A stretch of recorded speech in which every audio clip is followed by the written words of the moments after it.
Andor, Season 1, Episode 11, Daughter of Ferrix. I don't know what that title means, but...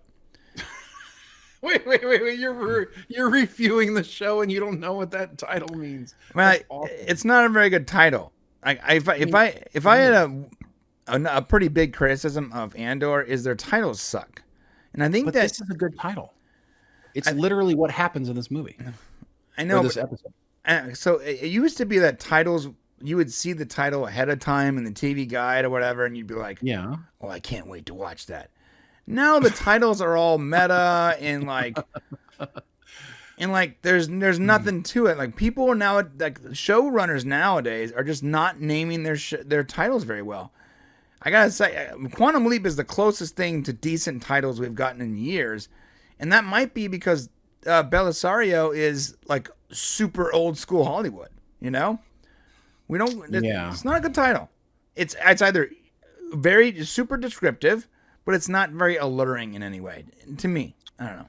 So the problem is that Cassian Andor's mom, adopted mom, is a daughter of Ferrix. I get that. I understand that. That's why it's called that, because she basically dies this episode.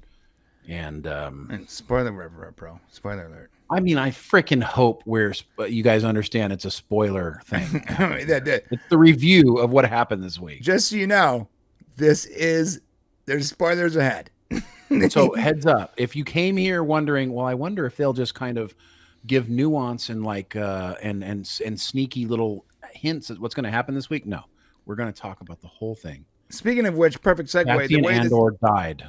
The way this works is, I'm sorry, Shane. Can I talk now?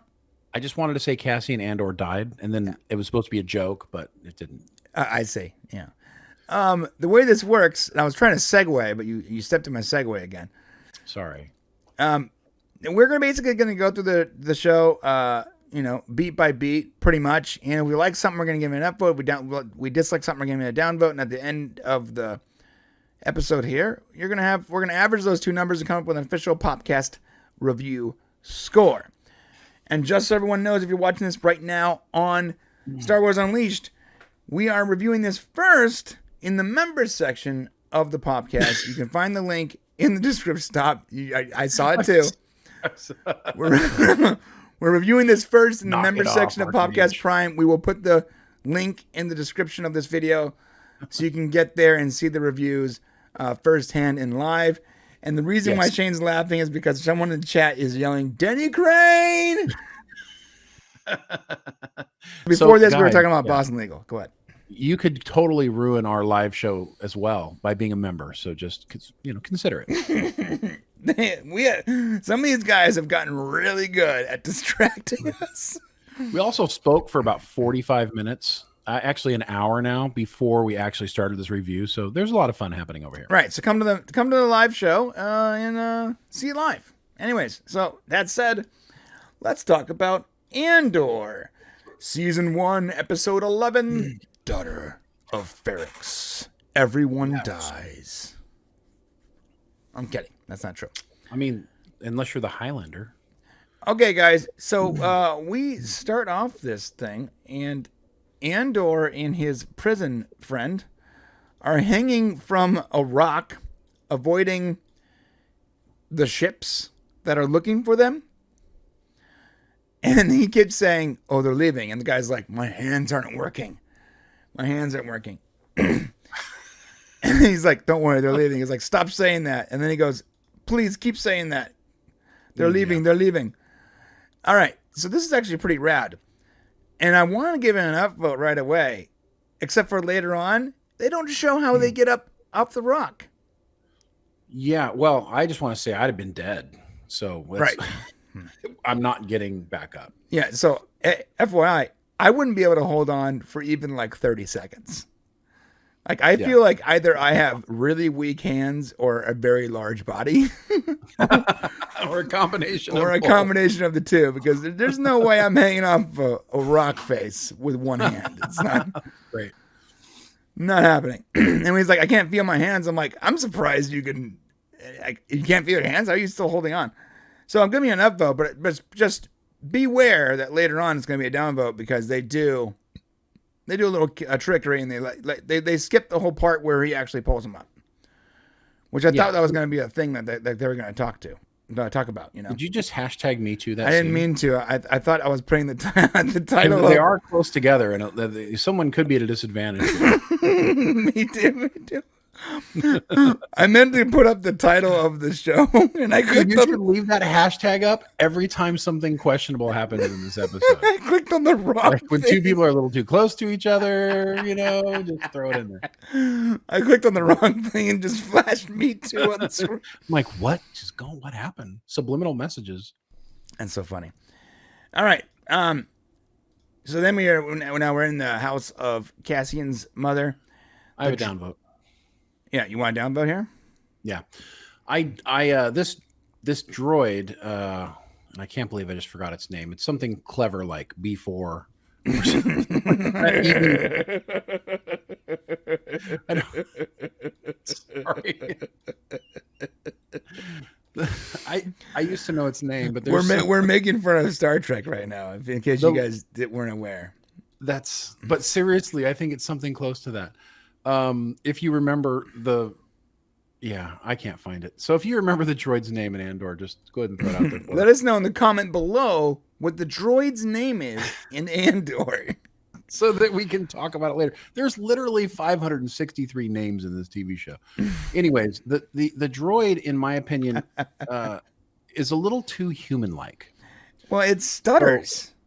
So a little empathy is good. C-3PO or R2-D2, they had a little empathy for what was going on with their owners or their, the people, their whatever, for Luke or whoever. But it's a bit much with the stuttering. Isn't it? The name of the droid is B2 Emo. That's it. What did I say? B4? Yeah. It's like you're too emo. Well, and that's it. He is like literally, and maybe that's the joke, because he's literally like, I will want Marva, it's like, okay, well. So I might downvote here too, except for, did we establish that it stutters already? I don't recall it stuttering before. So it's stuttering specifically because of the loss of its owner. That's what it seems like to me. Oh, that's a downvote. And that's not. I don't think that's good. Yeah, that's super stupid. I'm sorry, that's dumb. And how is a robot talking funny now all of a sudden? Yeah, and we've criticized this earlier in the show. I think episode 2, maybe. I don't dislike the droid. The droid has some really cool elements about it, but this over-humanizing of the droid is just a little bit not Star Wars for me.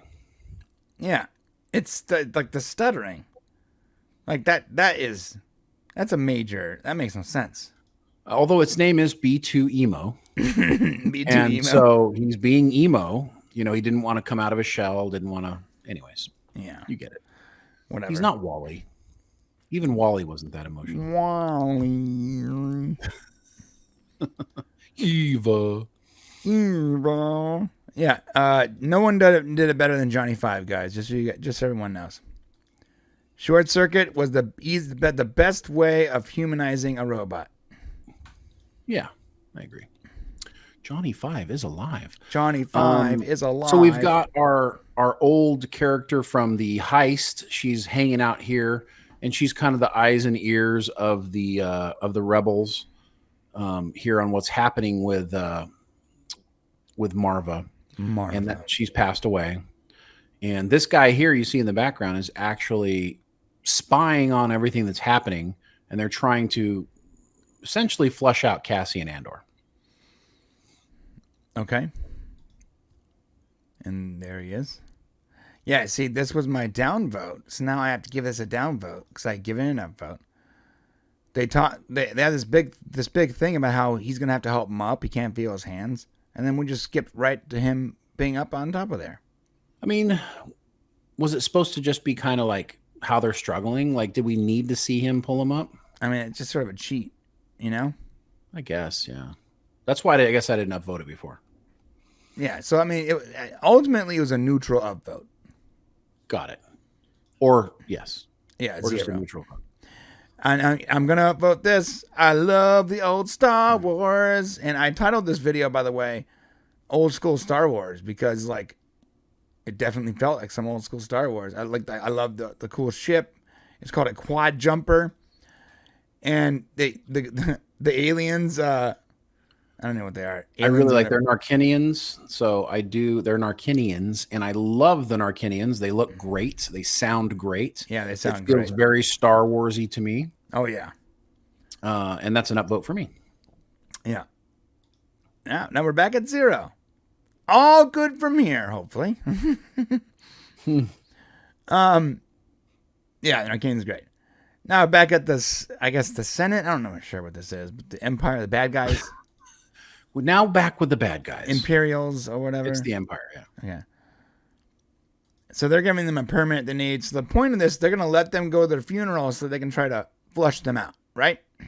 Yeah, that's what they're trying to do. And then we learn this interesting aspect that Marva will actually her ashes will be turned into a brick and then put into a wall in town. It's kind of neat. Yeah. Like you literally are a part of the building of your town. So I'll take an upvote for that. Yeah, I'm going to give that upvote too. It's pretty rad. Useful death. Google.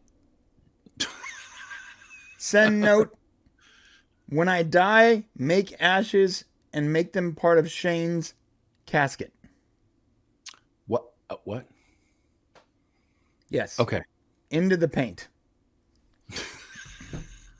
So that way you can forever surround me. I want to be buried with you.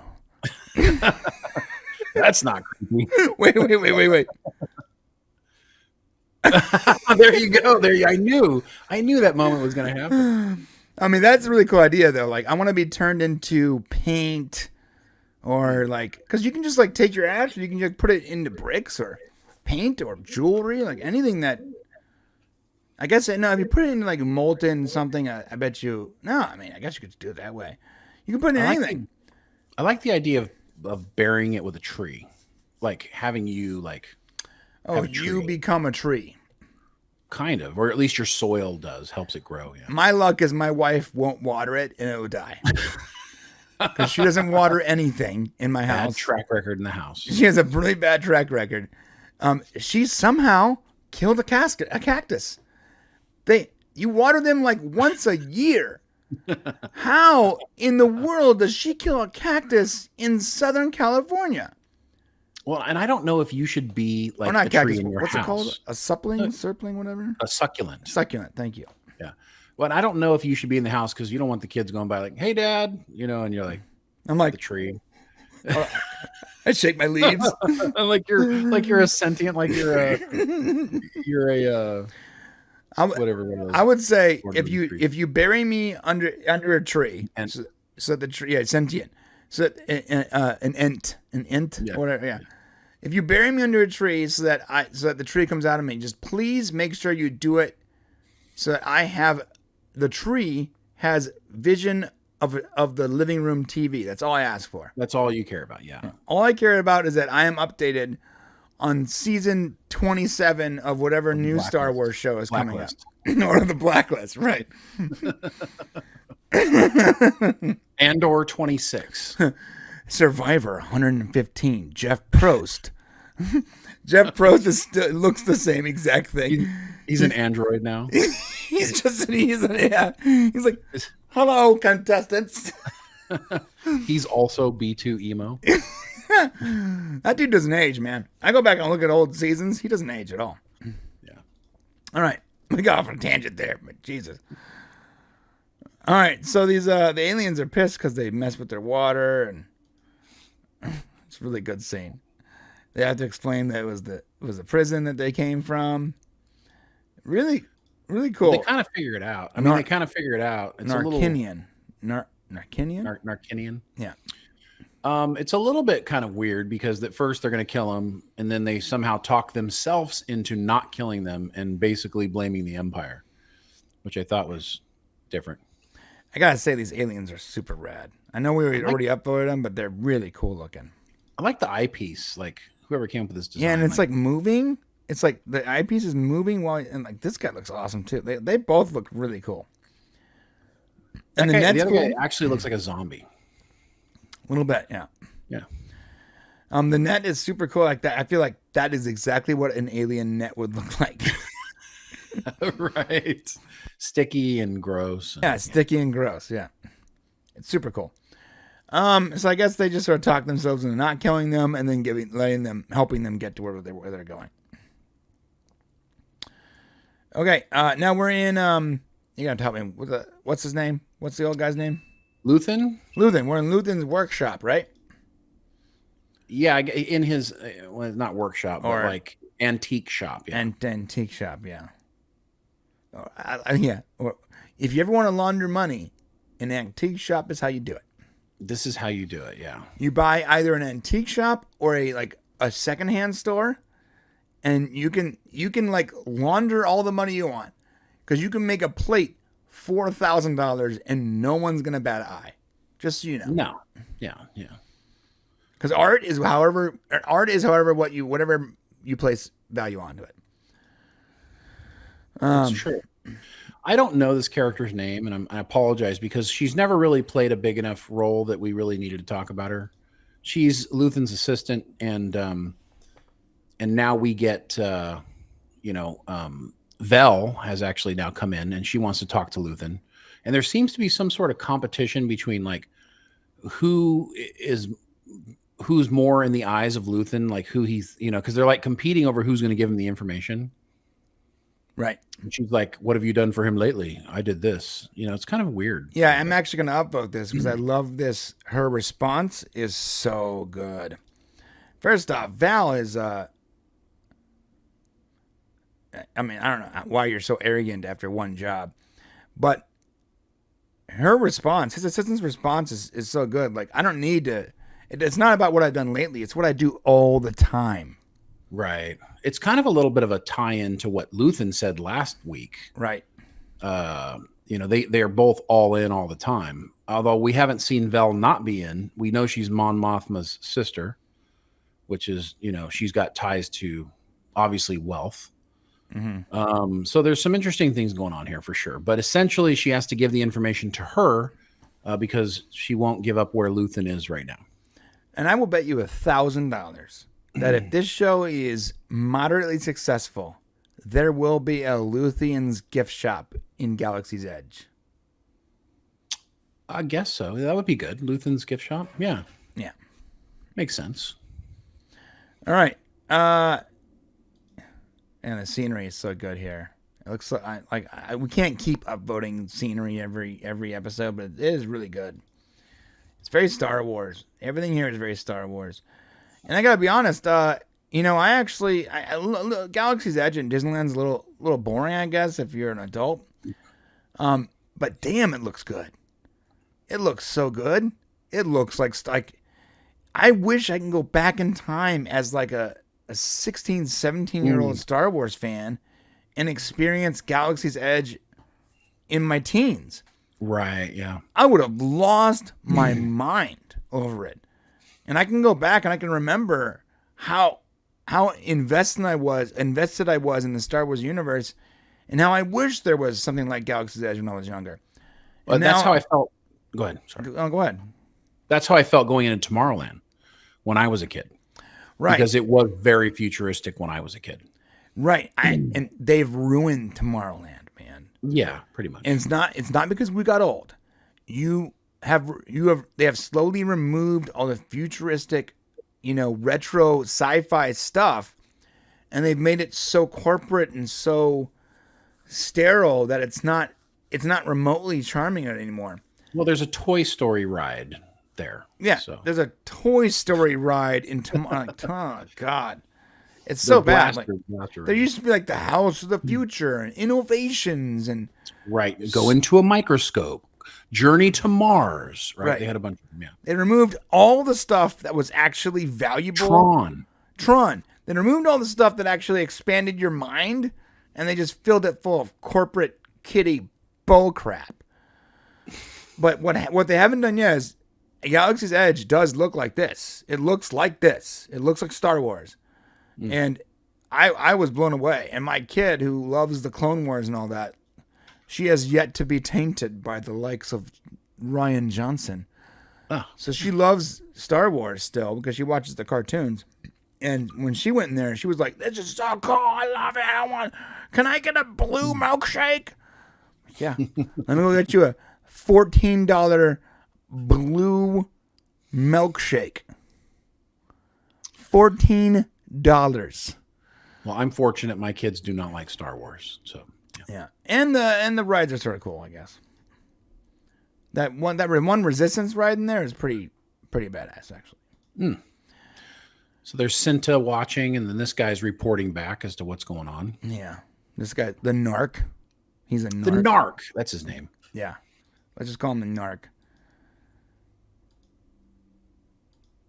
All right, you can go ahead and keep going.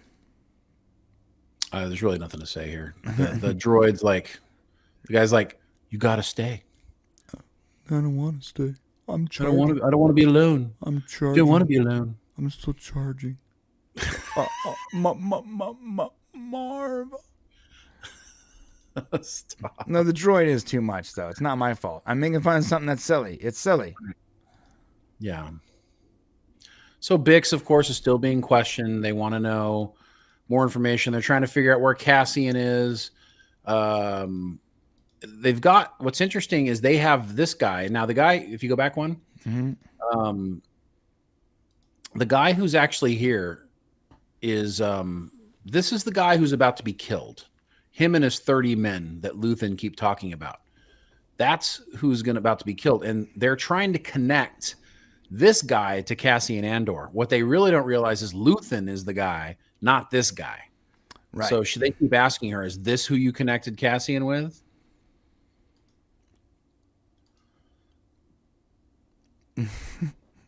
Every time I see Mon Mothma, Mon Mothma. I don't know if I'm saying that right. You did, Mon Mothma. All I can see now is like a young Hillary Clinton because that one story every single time. The Nancy Pelosi thing, or Nancy Pelosi or whatever. Yeah, she does sort of look like Hillary Clinton, right? Kind of, yeah. Her daughter's doing some sort of weird thing. I did not catch quite what that was. Some sort of ritual. I'd like to look more into that. Yeah, you know what? I find it yielding acceptance safe in the braid of the something. You know what? The elder. Yeah, you know what's interesting is this culture, and I think it's cool, but I don't quite understand it. This culture is very futuristic, but also very like old, like religious and like archaic. Somehow they take like this mixture of future and archaic. It's like medieval future almost. And I don't know if that's a good thing. It's really hard to make a judgment call because, you know, if you read like Isaac Asimov and you read like books where like characters developed pouches so they can carry their things, and you know, you go, well, wait a minute, like did backpacks not exist? Like I don't understand. Like so, like evolutionary traits and stuff should be for necessity. So as you become more technologically advanced, people naturally, society sort of, they do away with like superstitions and archaic rituals. But in Star Wars, that's not the case. It's almost like the more advanced they get, the more, you know, ritualistic they get. And it's very interesting. I don't know if it's good or bad, but I think it's interesting. Interesting. Yeah, her name's Lita, and she does play a role in the what's going on here to some degree. She's gonna finally, I know her and her mom are having problems now. She's gonna finally realize what her mom went through to try to protect them at some point. Yeah, and apparently she owes like $500,000 or something like that. 400,000, yeah. 400,000 credits. Right. Yep. Now, and you got a limited amount of time. Did we establish that credits are those little metal chips? I believe so. Yeah. It's a lot of credit. Again, that's also really inefficient. I feel like that's not the way a futuristic society would work. I mean, I feel like we've seen something before where they transfer credits. So there are banks. They have banking, obviously. She's moving money. She's not carrying around coins. But that was weird in that one scene where they're robbing the place, that they actually have coins. Yeah, like massive, heavy coins. Pieces right. of square, whatever it is. And yeah, it's weird. But what's interesting about this scene is that she's basically saying that she's got a plan and that we don't know what this plan is. Because she already dismissed the bad guy, bad gangster guy. Mon Matha, it's a trap! Well, she looks like she's about to cry. It's so whatever she's chosen to do, it's not good. Maybe she has chosen to leave her family. That's how she ends up being in the Rebel Alliance. I'm not sure. Maybe to keep them safe, she has to like leave or something. She's gonna disappear. Yeah, she is literally crying right here. So I'm assuming.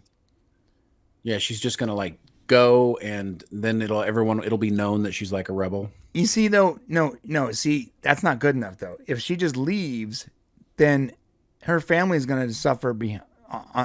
So she needs to like fake her death. Oh, that's it. She's gonna fake her death. Yeah, that's the only way to do it. Where her family's not on the hook anymore, and she can join the rebels. All right. I mean, I'm assuming. I don't know. Here's the goober, Mr. Lead Goober. He's getting more information. I don't know why people are telling him. Yeah. This guy's like, it's kind of like a comedy of errors here. You know? Yeah, Cassian. Yeah. And finally he realizes he might show up. So I guess this, and by the way, whenever this guy, the guy before, the goober, whenever he's on screen with the Empire girl, you got to put a Me Too, the hashtag Me Too. Okay. There's some weird stuff going on there. Another thing is like they have hyperspace and sentient robots, but they can't get like a decent display. We've seen they have holographic technology, but they're still using CRTs circa 1975. It's confusing to me. Well, his mom isn't wealthy. They're not wealthy. So there's probably levels of... I'm not wealthy and I have an LCD television. I don't understand. You're also not in Star Wars world. No, I know, but like, so is this like this? We just accept this as like the Star Wars aesthetic, or is this like? I'm not trying to be nitpicky, but like I'm trying to make. You know what I love about Andor? I love about Andor is fleshing out the environment, right? Yeah. It's explaining how things work and the society and all that, and it's great. I love that. But now that it's doing that, now I have some questions. Well, but Obi-Wan lives in a cave, and Luke's family's on a farm that has essentially nothing. I mean, so there's different levels of what. I mean, I'm sure the holographic technology is expensive. So maybe there's multiple ways to communicate. And I'm not saying he should have holographic technology. I'm saying that the fact that holographic technology exists in Star Wars means that a TV from 1975 shouldn't be your go-to screen. I'm just saying maybe it's all he can afford is a TV from 1975. Okay, that's fair. You know what I mean? That's fair. I know it's the Star Wars aesthetic, but I love that Andor is fleshing it out, and I would like to know more about this universe. That's it. And maybe it's because I'm a hyper sci-fi nerd where I'm like trying to put the pieces together, you know? Maybe I think you're a technology nerd that demands that all technology be 4K and ultra high definition. No. I want the universe to work, and maybe they go, maybe in their versions of the 70s they go, you know what? We found this holographic thing, so instead of continually making better and better displays, we're gonna put our efforts into hologram technology. See if like that, I would like that's a good explanation. I just explained it for But you got to remember, this is before the time of Luke Skywalker. So we're still pre that time frame. Okay. Whatever. You're breaking my brain. I'm sorry. I'm trying to be realistic. I want to upvote this because I want to go there. This is like, what's that place in Mexico where you go on vacation? Cancun. This is like the Cancun of Star Wars. Dude. Oh man. This was so cool. This whole scene. I was like, man, I want to just experience that. It looks so rad. I do. I want to experience that. Well, that's worthy of an upvote. Huh? That's worthy of an upvote. Yeah, I want to experience that. What's this thing on the head going on there? What's that? I don't know. You know, I gotta. I gotta go here. I gotta play it for a second so I can get a better shot. No. They don't show anything good. It just looks like an alien. No explanation, just weird. Just weird. There's a gun, some kind of weapon, a lot of credits. Blaster. I would love to know what the denomination of these credits are, too. Like, they're clearly different colors and all that. Well, he did well for himself, so he's probably doing okay. I can't believe they held his room like the whole time he was in prison. Right, yeah. That's a good point. I mean, he must have bought it or something. All right, we get Luthen. Luthen is visiting his old friend. Hello, old friend. I love this. It looks like a lightsaber or something. What's that? I can't. It's hard to show it without getting. Hold up. Let me show you. It's not a lightsaber, but it sort of looks like a lightsaber. I'll show you right now. I wish there was like 5-second clips. There we go. That thing. What is that? I thought it was just a club. I don't know. Did the lightsaber come out? No, it looks like the hilt of a lightsaber, though, right? It's a little too big, I think. Really? I mean, he hasn't used a lightsaber with his hands yet. Put it down or give it back. So it's implied that it's dangerous, and it has the similar hilt. Right. So there's a mystery here. Yeah. X-Wing! Upvote! My 15-year-old self just screamed a little bit, X-Wing! I'll take it. I'll take it. So one of the only true superstars of the show, I mean, besides, who Luthen there, we've got Forrest Whitaker playing Saw Gerrera. Mm-hmm. And that's where we're at here. He's coming to visit Saw again. Now this is the second time. And this time he's got some not so great news. And what's that? What's that news, Shane? Well, essentially, Saw learns that he's going to be giving up another rebel leader and 30 men because the Empire will believe that they're on top of things, and it will continue to create subterfuge for these guys to continue to operate. Right. But Saw don't like that answer. Yeah, you haven't been upvoting or downvoting lately, so you got to tell me when you're upvoting. I thought I upvoted the Cabo San Lucas. You did. Okay, my bad. You did. The Cancun scene. The Cancun scene. What about this alien here? How do you feel about this guy? Yeah. Yeah. It's not. I mean, it feels Star Wars to me. I like this scene where it actually gets the guy to come over, and then I'll upvote Luthen. Yeah, I'm gonna upvote this and Forrest Whitaker and like these two characters. These two actors are legends. Like they're legends. They're legendary status. They understand their craft, and they're very good at their craft, and it shows on screen. So when you take these two legends together, and they're not fighting for screen time or lobbying. Like it doesn't feel like they're competing for your attention. They're just playing off each other so well. Agreed. I'm doing this so you listen. So listen. But he's like, you're not going to make it out of here alive. He's like, whoa, what did I just do? Mm-hmm. Okay. Yeah. Great scene. So I think they deserved an upvote.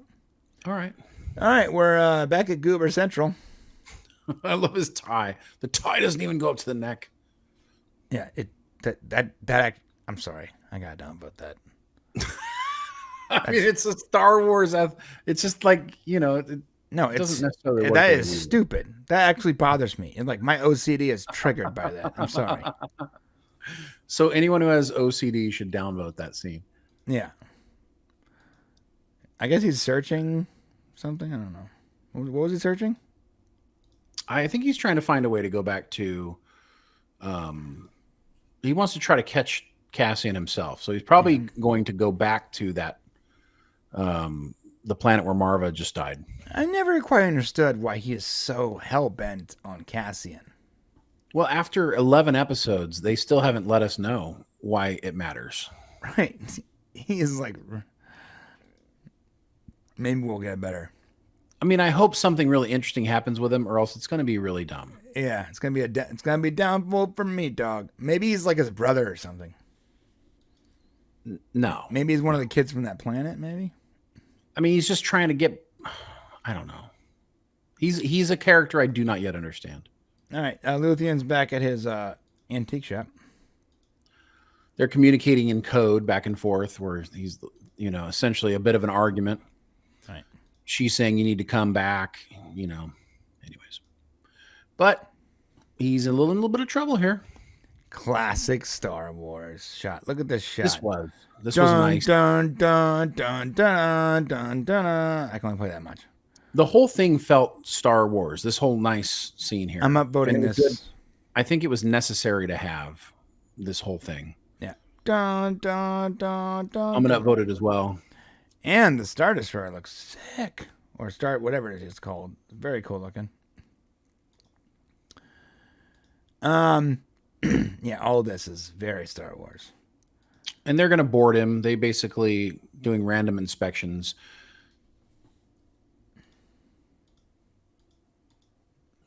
And he's like, yeah, no. Yeah, no. No one's boarding me, bro. Sorry. Yeah, stupid phone call. And what's interesting about it is that he doesn't seem, they don't believe he has the power to fight against them. In fact, they make it very clear that he does not. And he catches them quite by surprise. Yes. Oh, wrong way. Oh, TIE fighters. So he breaks away from so he essentially destroys their satellite array. Right. Their deflector dish or whatever it's called. Which was holding him in place. And now he's going to dispatch of some TIE fighters in a very creative and awesome way I've never seen before in Star Wars. Yeah. Yes, cool. Right there. There it is. Go back to that again. That's getting an upvote from me for sure. Okay, I'm gonna pause this real quick.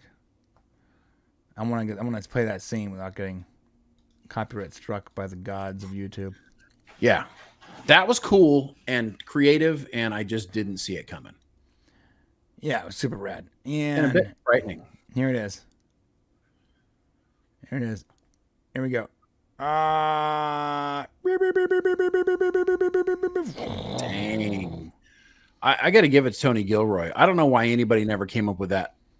We haven't seen a lightsaber this whole show. Right. And you're right. That thing earlier was probably a lightsaber, but I didn't want to say anything about it because I wanted this scene to come through without alluding to it. Right. Definitely give me an upvote for sure. And I really enjoyed that. Yeah, I'm going to vote too. More ships with lightsabers on them, please. Yeah, that's super cool. I wonder how long the lightsabers were. I mean, at least the length of the ship, right? It seems huge. Way. Yeah. Now we know where Mon Mothma's 400,000 credits went. It's super. They're super long lightsabers. Yeah, that was super rad. I mean, I guess it's possible they were lasers and not lightsabers, but why would you do that? It's Star Wars.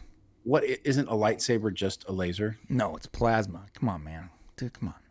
I mean, but it's the same thing essentially. It's controlled plasma via a Darien crystal that comes through a Kablakian flux capacitor. I don't fucking know.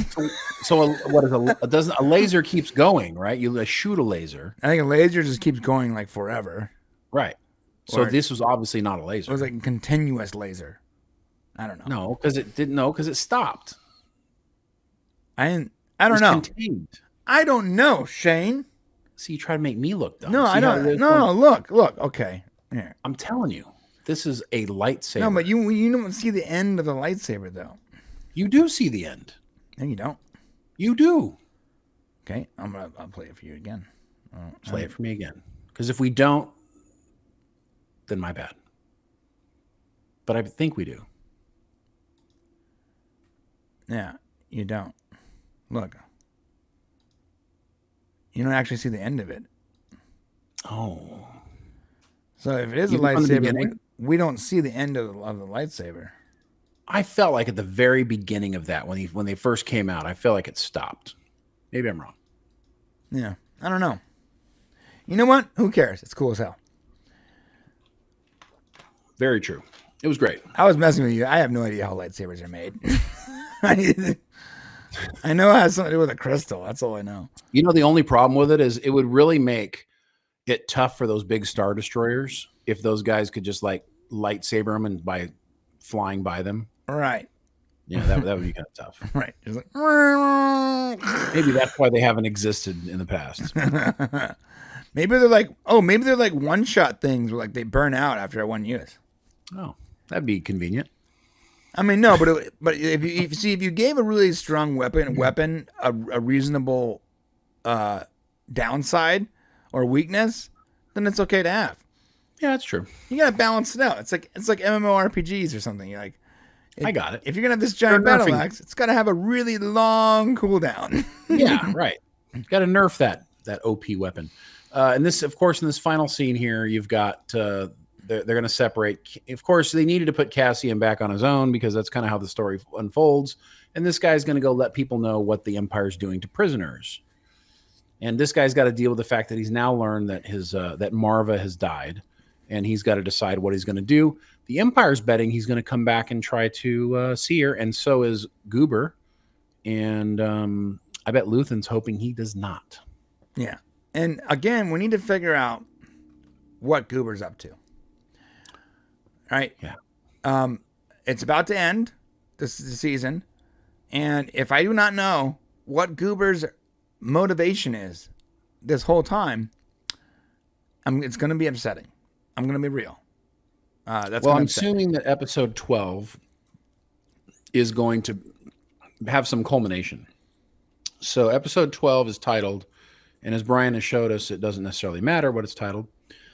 It is titled, there is no title for it yet. What? It's called episode 12. We have nothing on episode 12 yet. How is that possible? Yeah, that's interesting. Here's some information from the chat from Archmage. It's going to be kind of difficult to distribute high-tech stuff across a vast galaxy of planets where some are primitive and some are high-end. Good point. Maybe this planet is Space Cuba and their tech just stopped in the mid-20th century. Nice. And Archmage thinks that it's a fancy pepper grinder. I love that. It looked like a fancy pepper grinder, actually. Adam Mardell, meanwhile, back at the Empire, and that's more about Val needing information, seems like. True. I gotta say, so this episode as a whole, obviously, we liked it. 5.5. Yeah. Pretty rock solid.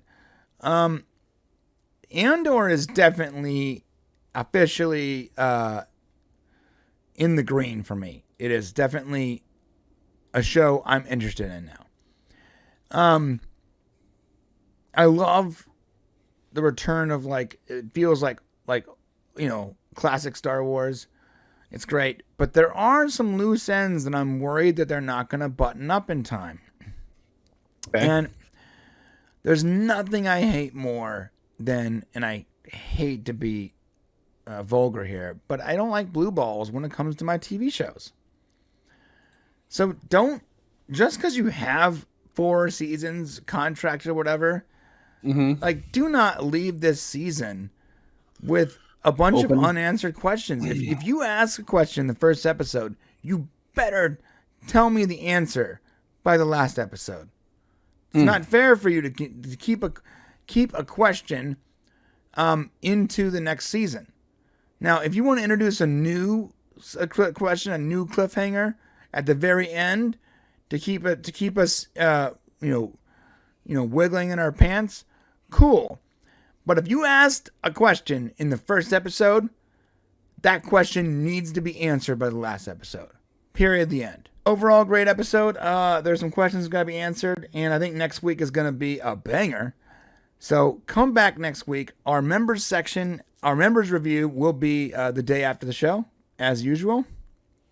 And the following day, it will probably end up on Star Wars Unleashed. So please come and enjoy your time with us next Wednesday.